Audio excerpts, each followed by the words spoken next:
jab, uppercut, leave you laid out on the floor. Try to duck and roll, hit and miss, now you counting stars. Should've practiced more, should've hit the mask, get out. Joshua got knocked the fuck out. Shout out to the hottest chat in the MF and game. Had to cut the intro short to get straight to the point. You understand me? I had to cut the intro short to get straight to the point, shawty. You already know. If it didn't dawn on you, what did that beatdown look like? Somebody explain that to me. When we had the pleasure of being treated to a magnificent display of boxing by the one and only Daniel Dubois, who did he remind you of, man? Who and what place did that fight remind you of? That's all I'm saying. Take your time. Take your time, because we have some confused individuals that don't want to, you know what I'm saying, really use their brain power to go back in time. They say WCS, well, you won't let it go. You always comparing stuff to July 29th. Yeah, I can. It's not criminal. It's not criminal until people, get mad about it and try to make it personal online. Because for years, just like they did EJ, they hyped up Joshua, hyped him. And then when it came time for him to step up there with them hitters coming up from cruiserweight undisputed, just like Errol Spence had to step and finally face that hitter that was stepping up from 140, things got interesting, goddammit. Things got interesting. Let me tell you, things got real interesting, because the reality started to play out. The reality started to play out where these individuals that had the popularity vote, you had these dudes in here enamored, man. They had so much admiration for these two fighters. And both of them got did dirty. Ooh, dirty, shawty. Let me tell you, man, when I tell you, I'm coming from the heart, they got done dirty. The South ain't that dirty, man, when they got did dirty. They pissed the boy off by calling him a quitter when he lost to Oleksandr Usyk. You know what I'm saying? They pissed that man off. Just like they pissed Crawford off, acting like he was going to go in there July 29th. But we all know what happened.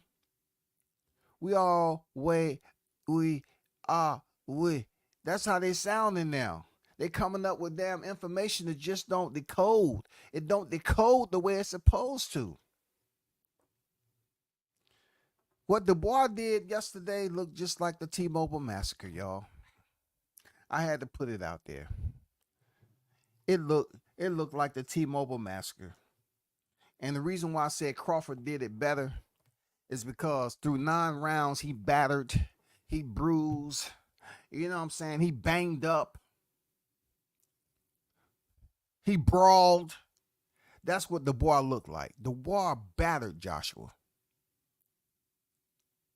Just because Joshua was able to land a shot is boxing, it happens. But Daniel Dubois battered that man. Battered him. Got him up out of there. The hype job of all hype jobs said at the post-fight conference, "Hey, Eddie, Eddie, we roll the dice, yeah. We roll the dice, and sometimes you come up short." Joshua always coming up with all these, theories and shit. Metal, yeah, we rolled the dice. We came up short. No shit.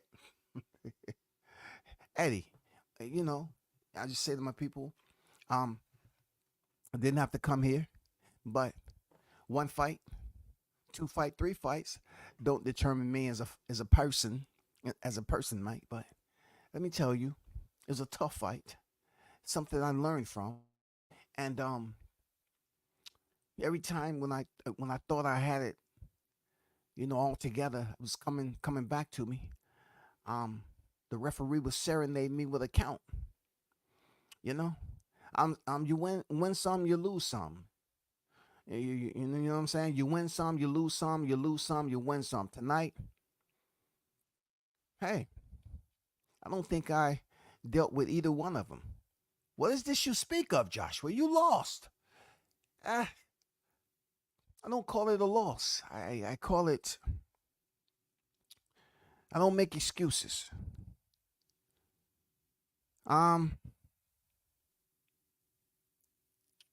I think somebody rubbed too much baby oil on me, and I got this boxing match confused with a model shoot. Training camp. Some of the baby oil was getting in my eye. You know what I'm saying? The underwear that I was supposed to model after this was a little tight. Couldn't move around like I wanted to. It kind of restricted my reach to get full range of motion on my shots. I'm gonna have to talk to them about that. But yeah. It's not too much I can say about it, except I didn't lose tonight. I didn't lose. I'm delusional. The more and more I take these L's, the more and more I feel like I had the heavyweight division on my back. Yeah, that's what I said pre-fight. And I mean it. Yes, I mean it. I put the heavyweight division on my back. I mean it. But I didn't know on my back, they had used a whole, 20 fluid ounce bottle of baby oil. So therefore, my muscles seemed like they was a little slippery in my back. So when I threw the shot at Daniel Dubois, I slipped my own shot. You know what I'm saying? It just felt funny. It felt weird. I don't know, man. All I'm trying to say is, it was a good fight. It was a good matchup. But Anthony Joshua does not receive the amount of criticism that other American fighters have received for looking the way he would have looked. It always proves that it was a good reason why he was ducking Deontay Wilder. He wanted to fight the fighters that needed the money. You know what I'm saying? Like the Otto Wallins needed the money. Francisco Ngannou's needed the money. The Robert Helenius needed the money. The Jermaine Franklin needed the money. He was getting beat up by Robert Helenius until Helenius started to become a part of the freaking boxing mannequin challenge and stood there. Okay, hurry up, hit me. Then Otto Wallin came in there and did absolutely nothing, and all of a sudden he's too much damage and his nose hurt. You know what I'm saying? He has to get some tweezers because there's a hair in there that he didn't remove before the fight. And he had 2 boogers that was way up in his nostril cavity. So it was bothering him every time he get hit with a shot. And then Francis Ngannou, that took a picture as the 3 kings when Izzy Adesanya, Kamaru Usman, and Francis Ngannou took a picture together. Right after that picture, all of them lost their title. But worst of all is how Ngannou crossed over to boxing and quit. He sold out. That's the unspoken language. Selling out in boxing. Taking the orders, as WCS put out there. Taking the orders, yo. Francis Ngannou took a $20 million order. He grabbed that pink slip and Anthony Joshua knocked him out cold. This motherfucker was up there, with a former heavyweight UFC mixed martial arts world champion now. Somebody who's used to blocking shots from all areas. I'm talking about elbows. We know the hands, elbows. Forward striking, spinning striking, kicks.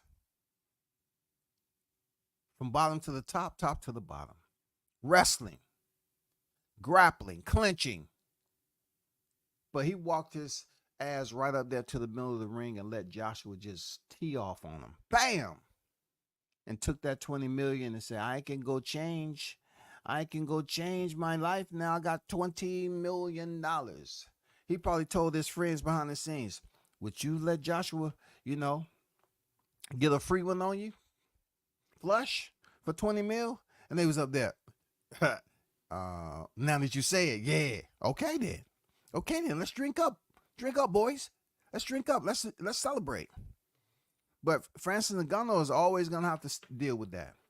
But it just goes to show you that I was right about Joshua being this, guy who has became extremely intoxicated off his arrogance. And look, it's okay. Who am I to say a man shouldn't be arrogant? Be who you are. You know what I'm saying? Joshua is who he is, man. And he's one of the more popular fighters over there in the UK. He's a nice looking gentleman. I'm pretty sure he get a lot of women over there. But when it comes to boxing, boxing ain't about looks. Unless it's with your overall technique and how you go in there and put it on display with your opponent. Joshua got wrapped up or something in his mauling gig. And everywhere he go, people just kiss his ass. I just think that's what happened to Joshua, because him showing up on sweatsuits and acting all casual and shit, and he got a motherfucking killer over there. The boy say, okay, nigga, you come over here talking that shit, standing up at the face off, trying to intimidate. You won't intimidate me. You're not gonna intimidate me. Who you think you are? You're not gonna intimidate. The boy told his ass, you ain't gonna intimidate me, nigga. Who the fuck you think you is? You want to intimidate me today, tomorrow, and next week. I'm knocking you out. I'm knocking you the fuck out. I want you to know that. It's my time now. Joshua was so casually disregarding. He had a freaking hungry motherfucking killer in Dubois who was anxious. He was anxious to go in there and defend his title against a name like Joshua, bro. He already dispersed the Philippe Herkovic, beat him down. Bro, he had one of the rocky moments of 2024, beating Jarrell Miller. Went all the way to the final tick and got the stoppage. That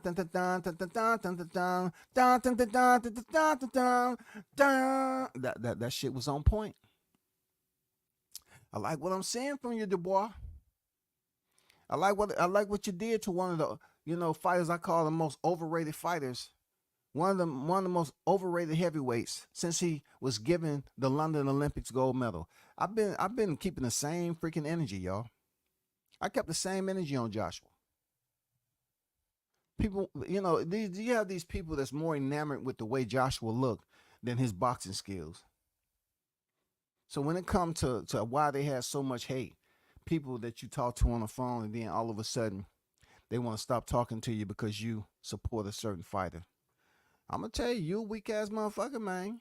I can't deal with you on a regular basis because you can't even make up your mind whether you want to, make decisions of that of a man or act that of a boy. Boys do that shit.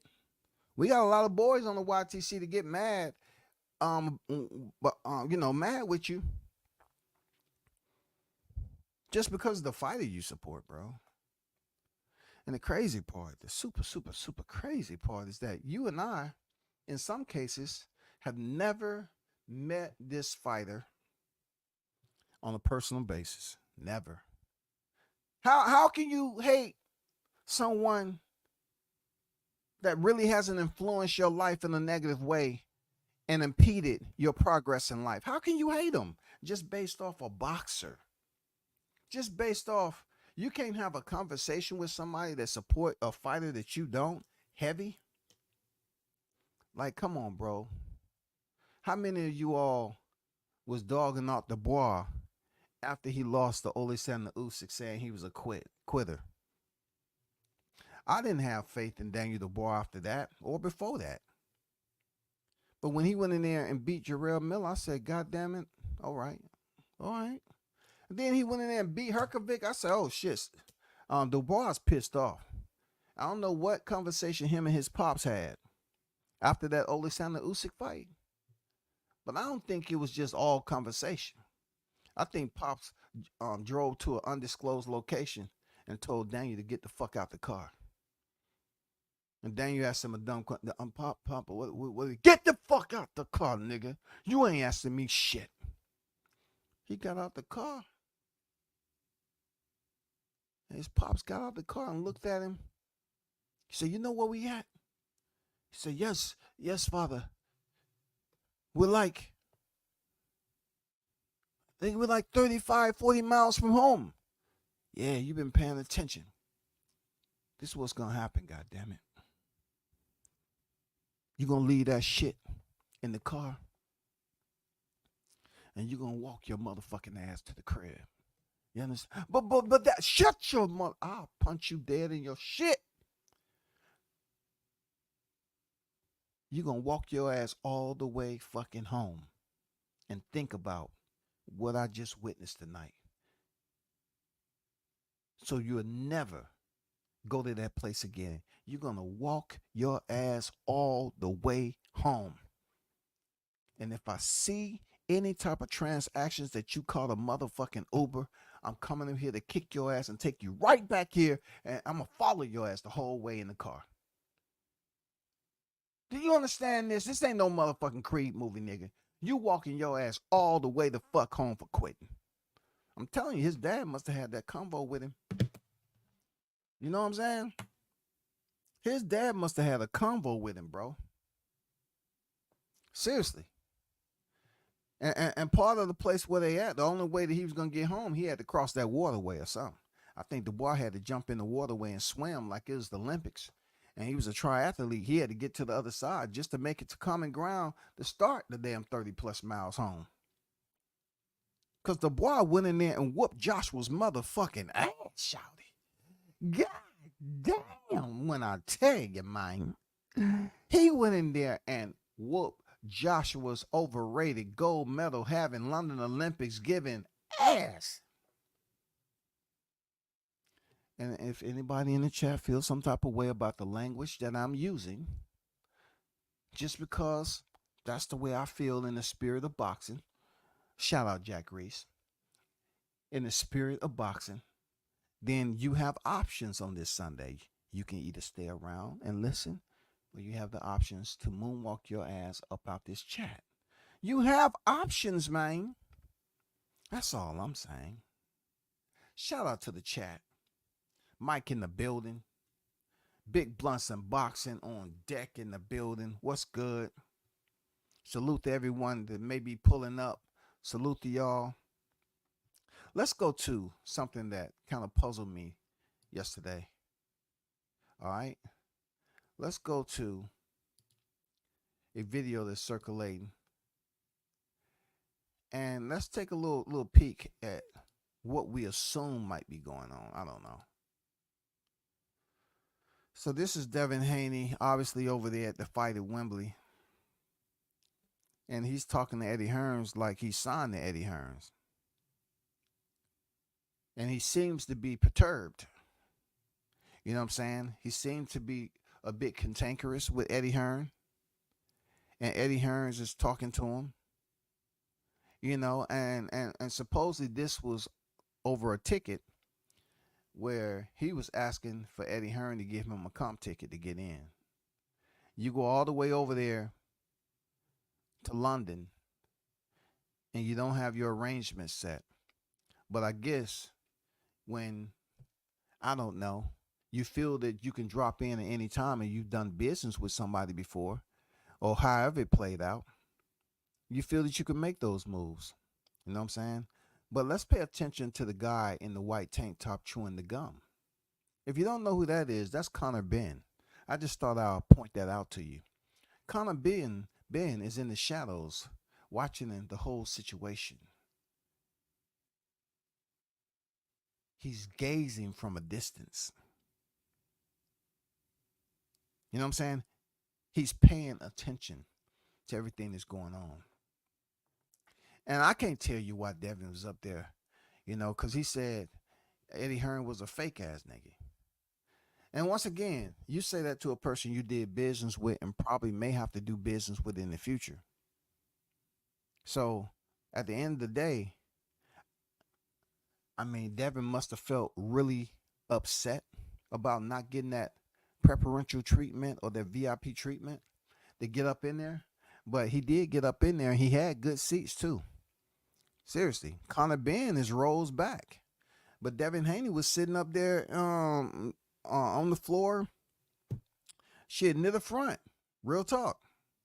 He was sitting up there near the front. So Eddie must have came through for him. And what I also noticed about this is that Turkey Al Sheik is nowhere in sight. Turkey Al Sheik is nowhere in sight because this is not Saudi Arabia, and he's not, he's not in it. He didn't involve himself in this particular conversation. It seems like it was pretty heated too,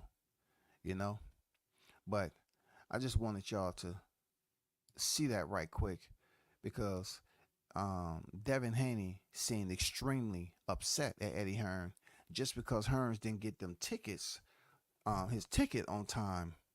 You feel me? You know what I'm saying? They didn't get that ticket on time. He probably felt like he's supposed to get that VIP treatment. Shout out to my brother, Mr. Gumbo, a.k.a. Hot Grease, in the building. What's good? What's good? What's good, man? Gumbo says AJ still better than Wilder. I understand that there are some people out there that believe in fantasy, you know what I'm saying? Believe in Cartoon Network. It's some people that have those tendencies to say things that aren't true. And in this case, Mr. Gumbo, you understand that is not the truth because when it comes down to how long Deontay Wilder reigned as WBC champion and also how many defenses, Anthony Joshua does not come nowhere close to that. He had titles, lost titles. You know what I'm saying? Time he got the titles, he lost them. Got them back, lost them. Tried to defend them. You know what I'm saying? Tried to go back in a rematch. No, I couldn't get it done. So you trying to tell me you think we want to see you fight Daniel Dubois in a rematch? Now, just for Gumbo's sake, a petty part of me saying, like Errol Spence and the T-Mobile Massacre, I would love to see Anthony Joshua go in there and goddamn have a round number 2 like he did with Alexander Usyk. I would love to see that ass get beat again. Then maybe he would just dedicate his time to being a, you know what I'm saying, an undergarment model. An undergarment model. Yeah. A baby oil spokesperson. I hope none of them tapes come out that AJ is on there. I'm gonna have to goddamn go holler at my boy Gumbo like, hey, you mind clicking the link today? I just want to talk to you about one of your favorite fighters. It seemed like he was one of the, he was one of the ones there late and one of those Diddy parties. And we know he loves baby oil. So when we heard that he had thousands of bottles of baby oil, a lot of people said, well, Joshua, come to think about it, because they produced that. Have they let it out yet? Oh, they still going over the evidence? Word has it that he used to go to them freak offs, just coming there with underwear on, oiled up. You know what I'm saying? So it makes sense now. But anyway, I'm not here to be petty. Salute to my brother Gumbo, a.k.a. Hot Grease, man. You know what I'm saying? I can't be mad at anybody who believes something without actually believing something. Really, you have the right to be absolutely wrong, as I always say. You know what I'm saying? But let's get to back to the topic at hand. At the end of the day, I want to talk about this dude right here.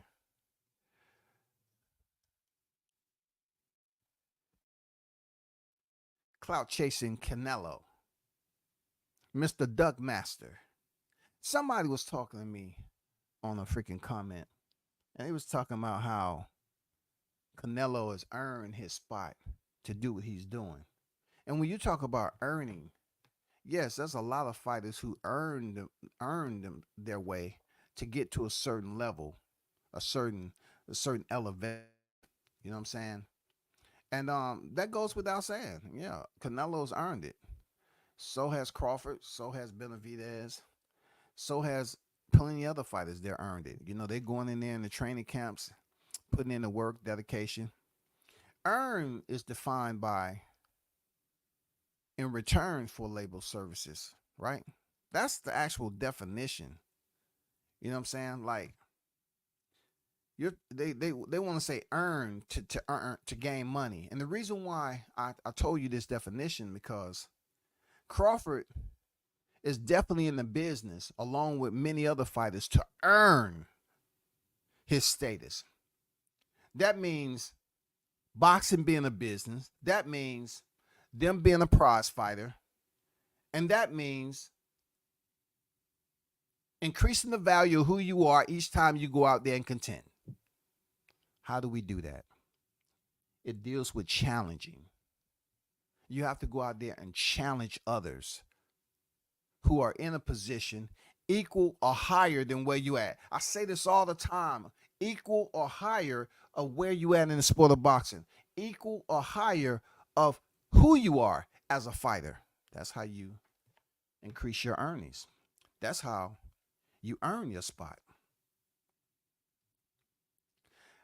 How many fighters, you know what I'm saying, if we want to talk about a murderer's row, how many fighters can you name in this era, straight 1 through 10, that was ever in a sanctioning body, ranking system, that was just murderers? You're not going to find them. You're not going to find them in any division, okay? So it was a rhetorical question. I just want to put that shit out there. So since we can't find that murderer's row of fighters, then we have to go off the names that we have. We have to factor in age. We have to factor in experience, teams, location of this fighter. You know what I'm saying? We have to factor in a lot of things.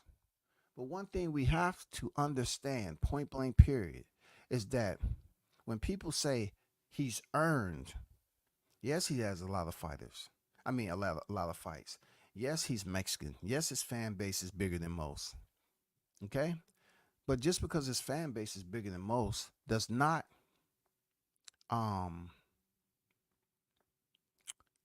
you put it, it doesn't place Crawford in a position where he's not qualified to request a challenge. Who in their right mind, as a diehard boxing fans, would say that Crawford is lower than Canelo Alvarez, right? Who can say that Benavidez is lower than Canelo Alvarez when it comes to skill set? All these people are going off of is what Canelo's pockets and all these numbers that he supposedly did. But like I said before, Canelo hasn't did anything special when it comes to the pay-per-view numbers outside of his evening with Floyd Money Mayweather. So if he was just independent guy, you know what I'm saying, that can sell tickets, why haven't he broken to, this top 5 with a fighter outside of Floyd Mayweather? Because Floyd is up there multiple times. Is he not? Floyd is up there multiple times. So he falls in the graft, or he falls within the community of names that are pretty much giving us the numbers that we think they should have the way it is right now, with all the illegal streaming services and everything like that. But of course, Canelo, he has the popular vote, and him fighting Edgar Berlanga, they want to raise up. So you trying to tell me a fighter that did worse than Jaime Munguia, a Mexican fighter, they did bigger numbers than Canelo Edgar Berlanga? How is that? How is that? Jaime Munguia has a better resume than Edgar Berlanga. But they saying they came out and did 600 this, 600 that. Whoever they choose to hype and fudge the numbers and put them out to the public, these ants will sit up here and eat it the fuck up. And that's just pretty much what happened. We wasn't really looking for Jamel Charlo to go in there and do anything crazy, like shock the world. But I'm just telling you, Hami McGill, Edgar Berlanga, I mean, come on, man. Why he's not consistent? If he's this guy who can go in here and pick fighters like that, why can he not produce these numbers consistently if Crawford doesn't get the same tag of earning his spot? Canelo's earned his spot. Well, his last 4 fights, it went the distance with 1 knockdown per fight. Why he can't get him out of there?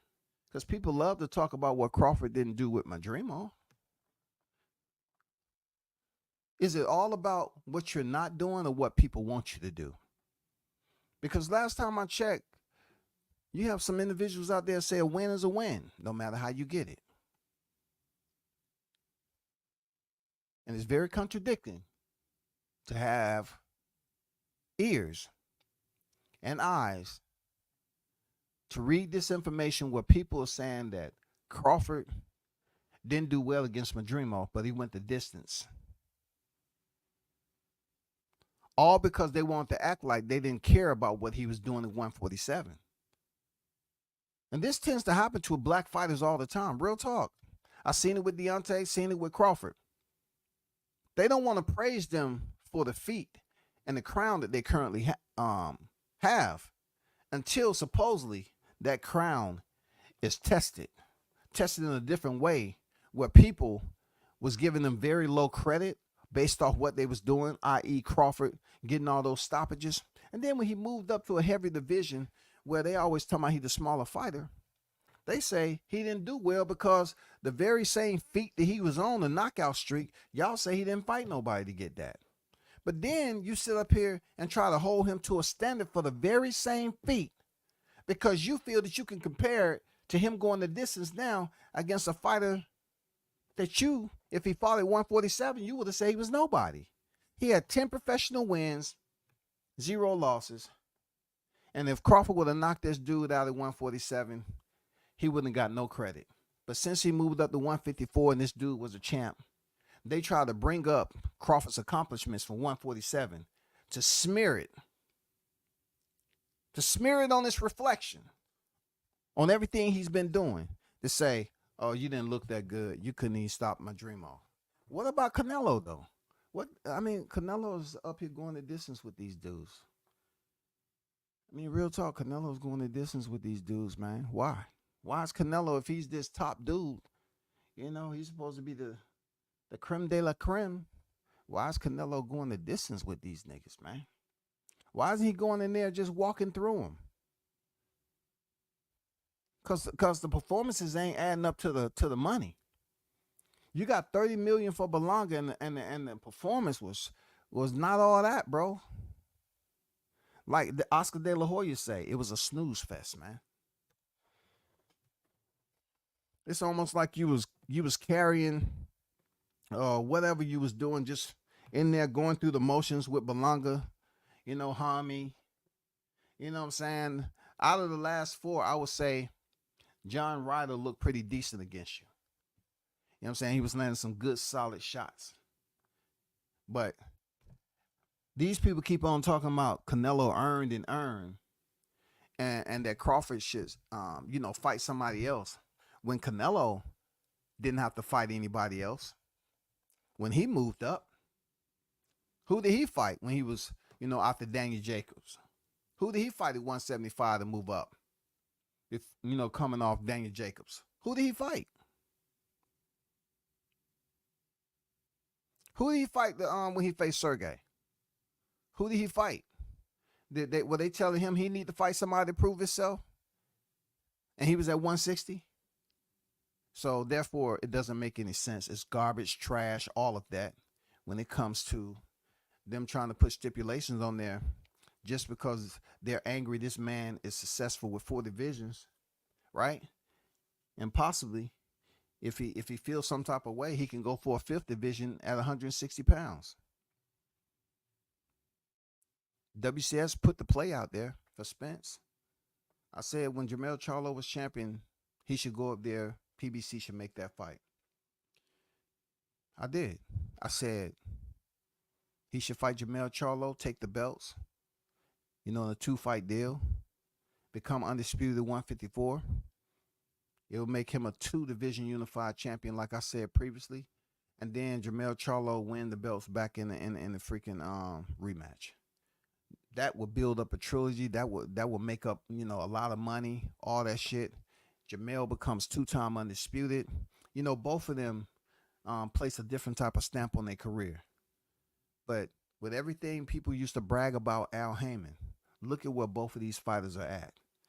I put out the plan. Probably they heard the plan. They say, damn, we can't do that. The other make it seem like we was listening. But look where they at, though. If he only would have did that, Spence wouldn't be looking so bad right now. Jermell Charlo wouldn't be looking too bad right now. But we all know Crawford called out Jermell Charlo while he had the belts. And Jermell Charlo wanted nothing. So call it karma, call it whatever you want. But in the thick of things, Crawford has earned his spot to go up there and face Canelo mano a mano without any type of all this fake restrictions that people trying to put up there. I understand David Benavidez in his 20s. And when you're in 20s, you still do dumb shit. You know what I'm saying? In his 20s, he did dumb shit enough to fuck his brother over. And I guess Crawford's supposed to be able to pay for that, huh? Yeah, right.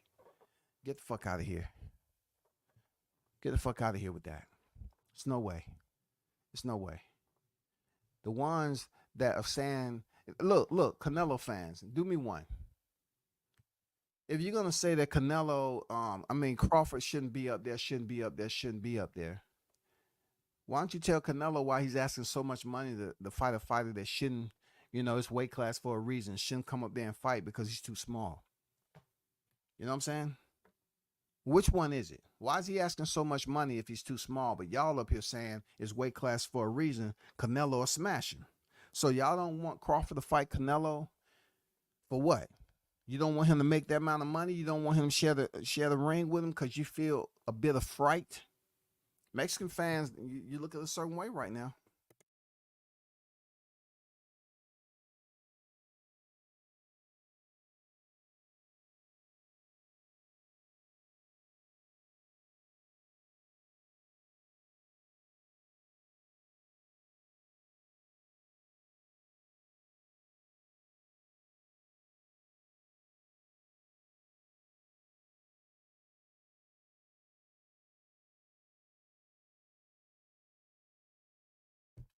They looking a certain way, bro. They're looking a certain way. That's all I'm saying, man. Tell Doug Nello to step up and take the challenge just like everybody else. For real. Don't nobody want to comment in the chat when it come to Nello. You know what I'm saying? Because it was okay when he was going up there to fight Gennady Golovkin. It was okay when he was going up there to fight Sergey Kovalev. It was okay. It was okay to say he gonna go back up there and fight Dmitry Bivol and lost and got his ass whooped. But yet you're trying to say Crawford haven't earned it. I get it. And I'm gonna keep on putting out content to help you understand, to present some evidence that makes sense. You know what I'm saying? You can't sit up here and put all these different requirements on another fighter when the very same fighter you protection did not have those requirements when they was in the same position. When they was in the same position to move up to a 4th division, I didn't hear these voices out here sucking them down. You know what I'm saying? Don't worry, we'll protect you at any cost, Nello. You deserve it. I didn't hear them out there saying, oh, he need to fight somebody before he move up there to 175. I didn't hear any of that.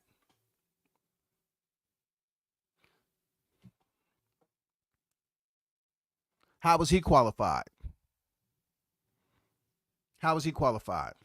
Nobody can tell you. They was just going off a guy who wasn't established, a guy who lost, early on. Last time I checked, Crawford had 0s on his record. He had a 0 to the right side of his boxing ledger. Canelo has a 2 there. If he fights Crawford, it'll be a 3, and it'll be a 1 at the bottom. Because I truly believe that Crawford can stop Canelo if he has the right fight offensive strategy. Y'all know how Terrence Crawford loved TKOs. Y'all know it. Y'all know it. Y'all love it. Don't be mad. Don't be mad. But I'll let that simmer on y'all a little bit. Just sit up here and support the fight. Put your effort into it. As boxing fans, diehard boxing fans, and stop acting like freaking cheerleaders and scorn. You're acting like scorn exes, man.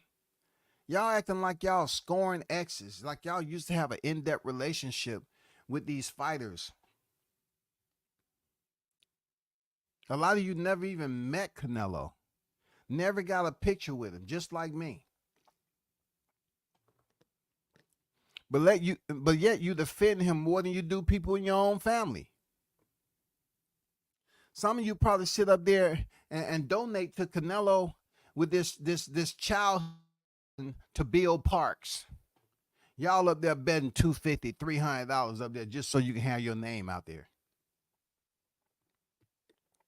And then when you see Canelo on fight, when you go there, hey, it's good to see you, champ.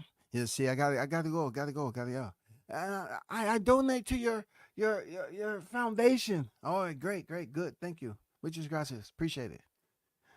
No, I do. I donate twice a month, $500. I don't think he appreciated me, baby. I don't think he appreciated that we donate. And we spend a car note donating to his charity. I mean, you're the big dummy to do that shit. But WCS will put it out there, though. I donate my time, too, to advocate, for the fighters that I support heavy, and to basically fill the ears of the haters that's out there. Yeah, it's my duty. It is. It's my obligation to do that. Seriously. It's my obligation to put the word out there. To let people know the audacity to think that Crawford doesn't go and have a straight shot. Nobody's saying that Crawford has lesser skills than Canelo. They're not going to say that. If they do, they're haters, bro. They're straight up haters. Because they know deep down in their heart that from paperwork to paperwork, no one's gonna say his skill set is below Canelo. What they want to talk about now is what? Weight. Heavyweights compete all the time and have a huge weight disparity between one another. We seen it yesterday. Did we not? Were y'all paying attention? Didn't we see it yesterday? We seen Jarrell Miller come in over 300 pounds going in there when his opponents was in the 250s. We seen it. We seen Joshua fight Carlos Takam. Y'all want to know what the scheduled weight was? It was supposed to be 235. Joshua weighed in at 254. Carlos Takam 235 and a half. So let's leave this weight shit alone, because you still have human beings who are competing at the heavyweight division, and they have the same freaking body composition as a human being. Their weight requirements are different. So if Carlos Takam go in there at 235 and a half, and Josh should come over there at 254, that's a hell of a weight difference. But when it comes to the mid-weight classes, the middleweight classes or whatever, people make a big deal about this shit. I mean, if it's meant for you to win, you win. You know what I'm saying? What about Alexander Povetkin? He weighed in at 222 against Joshua. Joshua came in at 245 and 1/4, yo. You know what I'm saying? What about Andy Ruiz in a rematch? Andy Ruiz came in at 283 and a half with a Snicker bar hanging out his mouth. You know what Joshua weighed? 237. 237 and Andy Ruiz 283. And we want to talk about its weight classes for a reason. Then why they don't require heavyweights to weigh in and meet a certain weight standard if that's what a human being is supposed to do? Right or wrong? Francis Ngannou weighed in at 272 and a half. Anthony Joshua weighed 252 and a half. Seems like a crazy weight disparity. A huge weight gap to me, shouty. I'm just saying. There's been fights that went on where, you had bigger fighters that lost. It's not about the muscle. In some cases, according to the experience level, some big dudes can get over on a smaller dude, but you got an experienced smaller dude out there that that has combat experience. I mean, they're much faster. We see him BJJ all the time, the absolute division. We seen big grapplers all the time being subbed out by small grapplers, and sometimes the bigger grapplers sub out the small ones. It work, vice versa, but it can be done. It's not impossible. It's not impossible.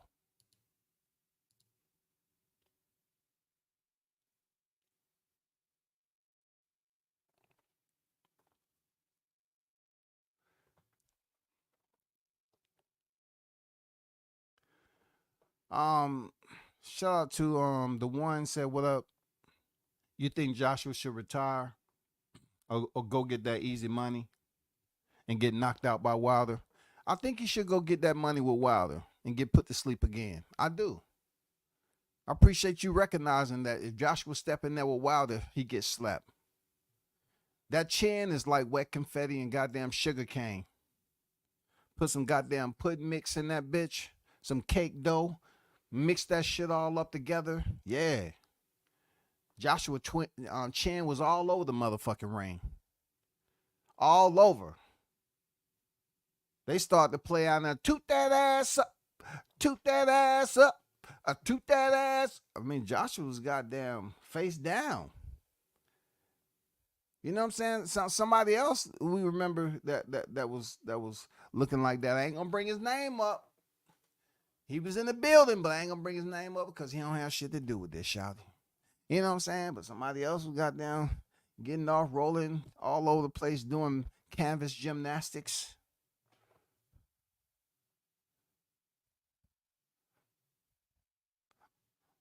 Sometimes all gifts aren't good gifts, man.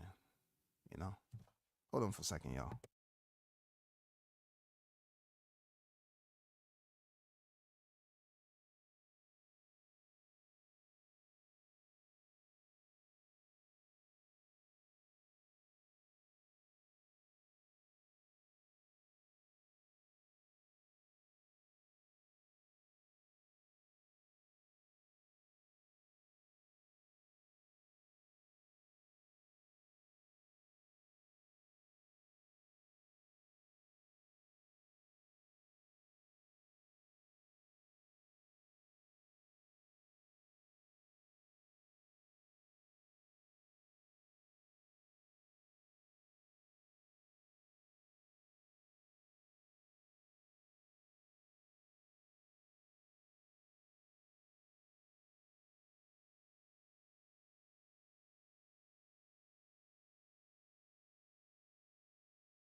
My bad. I had to check some Canelo fans. I was outside crying about what I'm saying.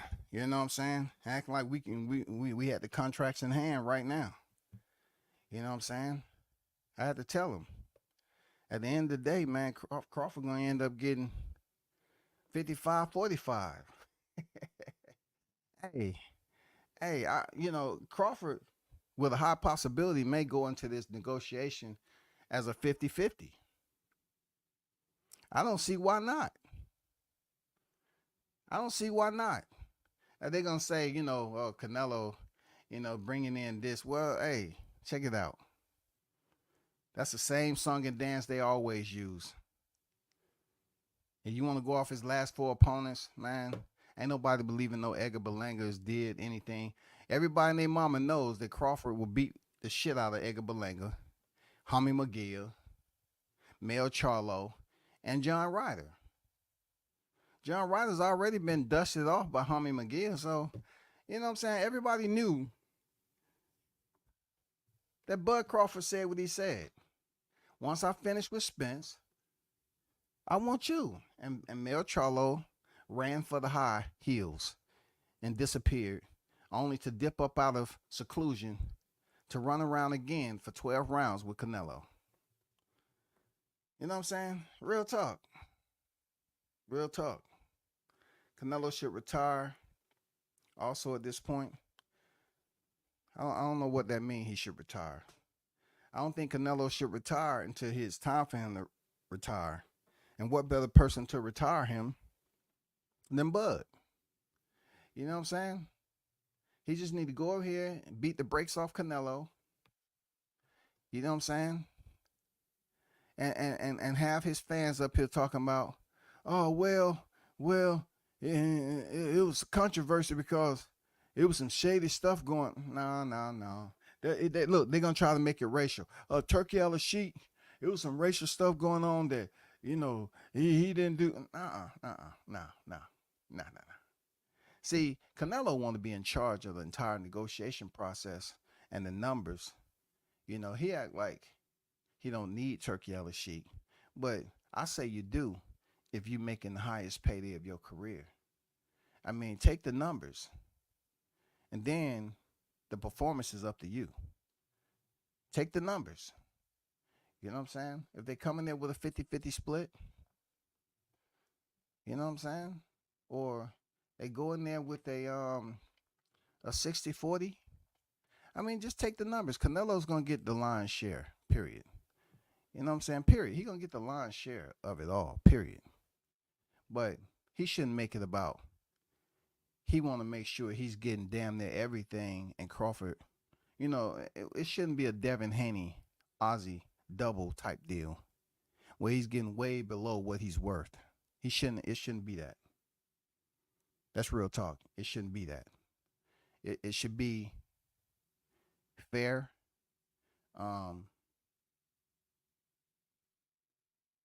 Crawford said, Canelo to me has done more trash talking than anything. By 1 minute he's saying he'll beat Crawford easy money, and then to the point where he don't need to, and all that. So he need to make up his mind, which is gonna be. You got through Edgar Berlanga without even having a sweat on your brow, and now it's time for you to step up to the plate and meet the biggest challenge of your freaking career, bro. You know what I'm saying? Who would have thought you would have you would have someone from the divisions below coming up there to challenge you in the biggest fight of your career? And it's up to Crawford to go in there and prove everybody right that believe that he can whoop Canelo ass.